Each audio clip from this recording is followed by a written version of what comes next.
नमस्कार, मैं हूं आसिफ इकबाल और आप देख रहे हैं न्यूज इंडिया। आइए खबरों की शुरुआत करते हैं। ज्योतिषपीठ के शंकराचार्य स्वामी अविमुक्तेश्वरानंद सरस्वती अपने बेबाक बोल के लिए जाने जाते हैं। अविमुक्तेश्वरानंद के बारे में कहा जाता है कि वो बेबाक बोल के बारे में हमेशा बेबाकी से अपनी राय रखते हैं। सनातन धर्म के प्रचार प्रसार में जुटे स्वामी अविमुक्तेश्वरानंद देश में हर मसले पर खुलकर बोलते हैं। आइए जानते हैं कि आखिर आचार्य जी शंकराचार्य बनने की उनकी पूरी कहानी क्या है। उनके बारे में विस्तार पूर्वक हमने एक रिसर्च किया है, एक पैकेज है जो आपको हम दिखाना चाहते हैं। जरा देखिए।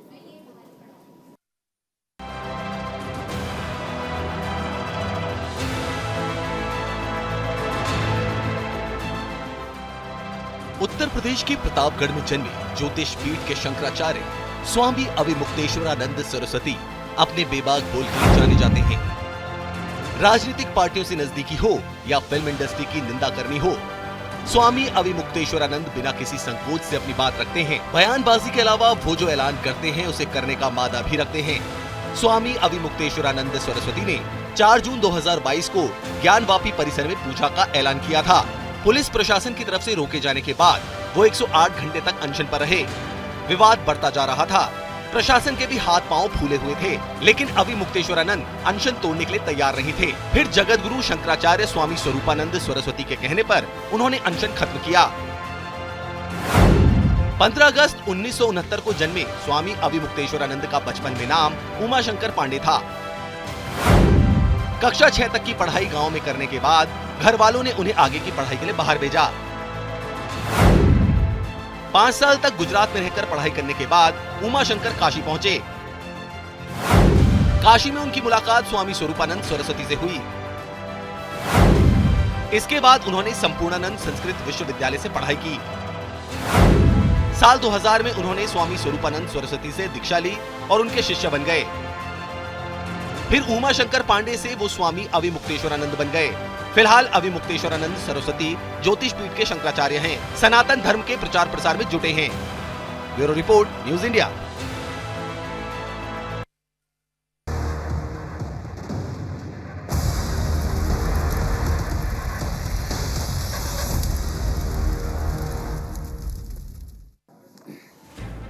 नमस्कार, आप देख रहे हैं हॉट सीट और मैं हूं आसिफ इकबाल। आज हमारे साथ जो शख्सियत है वो किसी परिचय के मोहताज नहीं, बल्कि उनके बारे में तरह तरह की चीज़ें हैं। साफ तौर पे वो माना यह जाता है कि वो कभी गार्जियन की भूमिका में होते हैं, कभी महामंडलेश्वर की भूमिका में होते हैं, कभी आचार्य की भूमिका में होते हैं, और कभी वो बेबाक एक राजनीतिज्ञ या ये कह लें कि सैफोलॉजिस्ट की भूमिका में भी होते हैं। वो कई सारी चीज़ों पर बहुत सारी बड़ी और बेबाक राय दे चुके हैं। देश के जाने माने और पहचाने जाने वाले शख्सियत के तौर पे स्वामी अविमुक्तेश्वरानंद जी हमारे साथ हैं, जो आचार्य हैं, जो खास तौर पे जोशी मठ के शंकराचार्य हैं। उनका बहुत बहुत स्वागत है। महाराज जी, आपका बहुत स्वागत है। नारायण, कैसे हैं आप? सब भगवान की कृपा है, प्रभु की कृपा। बिल्कुल। महाराज जी, आप बहुत सारे आंदोलन कह लें या बहुत सारे कार्य कह लें, आप बहुत शुरू से ही आप लगातार इन सब चीज़ों में रहे हैं। हम सबसे पहले वहीं से बात करेंगे जहां से आप हैं और जिन चीज़ों को आपने संभाला है, संजोया है, सहेजा है। हम उस जगह की बात कर रहे हैं, हम जोशी मठ की बात कर रहे हैं कि अभी इस वक्त क्या स्थिति है और किस तरीके से उसको आप संभाल रहे हैं, किस तरीके से कोशिशें आपकी हैं कि वो बेहतर तरीके से हो सके। देखिए, इस समय तो परिस्थिति विषम है, अच्छी नहीं है। और कल जिस तरह से बर्फबारी हुई है काफ़ी सारी, उसके बाद से और भी कठिनाई हुई है। कुछ और नए मकानों में भी दरारें बढ़ी हैं। हमारे मठ की दरारें और चौड़ी हुई हैं। लोगों की घबराहट और बढ़ी ही है। परिस्थिति अभी अच्छी नहीं है वहाँ की, और सब लोग मनोबल बना करके रह रहे हैं और एक दूसरे की मदद कर रहे हैं। वहाँ के लोग बहुत ही समय संभल करके चल रहे हैं। जो किराएदार थे वो तो वहाँ से निकल करके जा चुके हैं, लेकिन जिनका घर मकान वहाँ है वे बेचारे अभी वहाँ रुके हुए हैं। और बहुत सारे लोगों का उस स्थान विशेष से प्रेम भी है, तो उसके कारण भी वहाँ से छोड़ नहीं पा रहे हैं। हम लोगों का अपना दायित्व है, वहाँ पर हमारे देवता हैं, हमारी आराधना की चीज़ें हैं और जोशी मठ के लोग हैं, तो उनके लिए हमको भी हमारे लोगों को भी वहाँ रुकना ही पड़ा है। बिल्कुल। तो अभी आपको क्या लग रहा है कि जिस तरीके सरकार भी वहाँ लगातार कार्य कर रही है, लगातार कोशिशें हैं कि जो लोग परेशान हाल है उनकी परेशानियां दूर की जा सके, आपको क्या लगता है कि कितने दिन से इसकी तैयारी की जानी चाहिए थी? क्योंकि खासतौर पे अगर उत्तराखंड की बात करें हम, तो उत्तराखंड बहुत बड़ी त्रासदी झेल चुका है। कई बार ये कहा जाता रहा है कि जब आपके साथ कोई घटना हो जाए तो घटना के बाद आपको बहुत सारे प्रिकॉशन की ज़रूरत होती है, सावधानी बरतने की ज़रूरत होती है। तो आखिर ऐसी नौबत ही क्यों आई, क्या मानते हैं आप? देखिए, उत्तराखंड की सबसे बड़ी समस्या यही है कि हम हादसों से, घटनाओं से सीखते नहीं हैं, आगे के लिए कोई तैयारी नहीं करते हैं। जिस समय घटना आती है उस समय सक्रिय होते हैं, किसी तरह से भगवान की सहायता से और अपने प्रयासों से उससे निकलते हैं बाहर, और निकल करके फिर जहाँ के तहाँ हो जाते हैं। सीखते नहीं हैं हम, जबकि हमको सीख लेना चाहिए और आगे के लिए ऐसी घटना आने पर पहले से मुस्तैद रहना चाहिए, तैयार रहना चाहिए। बिल्कुल, आप इस मामले को सुप्रीम कोर्ट तक लेके गए। क्या लगता है अब कि जब कहते हैं कि जब न्याय के दरवाजे पे कोई दस्तक देता है तो अब उम्मीद करता है कि न्याय उनके साथ होगा। आपको क्या लगता है क्या होने वाला है और किन बातों को लेकर आप सुप्रीम कोर्ट पहुंचे? देखिए, अब कहीं तो भरोसा करना था व्यवहार में। वैसे तो हम लोग भगवान पे भरोसा करते हैं और भगवान को जोशीमठ दक्षा महायज्ञ के माध्यम से मना रहे हैं। भगवान की कृपा भी हमारे ऊपर है कि अभी तक भगवान की दया से हम सब सुरक्षित हैं। लेकिन व्यवहारिक दृष्टिकोण से भी प्रयास करने होते हैं, और व्यवहार में हम सरकार के पास भी गए थे और उच्चतम न्यायालय भी गए थे। उच्चतम न्यायालय ने कहा कि चूँकि तकनीकी मामला है और उत्तराखंड का हाई कोर्ट इसमें सुनवाई किसी तरह के किसी विषय में कर रहा है, तो आप वहीं चले जाइए। तो अब हम वहाँ जा रहे हैं, जल्दी ही हमारी याचिका वहाँ दायर होगी। हमारे वकील तैयार हो गए हैं और उत्तराखंड में जैसा कि माननीय उच्चतम न्यायालय ने कहा है कि उच्च न्यायालय जाइए, तो हम लोग उच्च न्यायालय जा रहे हैं और वहाँ पर अपनी बात कहेंगे। स्वामी जी, जोशीमठ के लोगों की जो दर्द हैं उनको वहाँ उठाएंगे। बिल्कुल स्वामी जी, तो कहीं कहते हैं कि जब कोई बात सुनी नहीं जाती है, जब कोई बात आपकी मानता नहीं है, जब कोई आपकी परेशानियों को समझता नहीं है, फिर आप आगे के दरवाजे बढ़ते हैं। तो क्या आपको लग रहा है कि कौन आपकी बात नहीं सुन पा रहा है, या आपकी पीड़ा को नहीं समझ पा रहा है, आपके दर्द को नहीं समझ पा रहा है, जो आपको आगे बढ़ना पड़ रहा है और आगे आपको सर्वोच्च न्यायालय तक जाना पड़ रहा है? नहीं, हम तो सर्वोच्च न्यायालय में गए थे। सर्वोच्च न्यायालय के सामने तकनीकी मामला नहीं होता है। जो सर्वोच्च व्यक्ति होता है वो कानून का निर्माता होता है, तो वो चाहते तो सुन सकते थे, लेकिन उन्होंने हमको नीचे की कोर्ट में भेज दिया।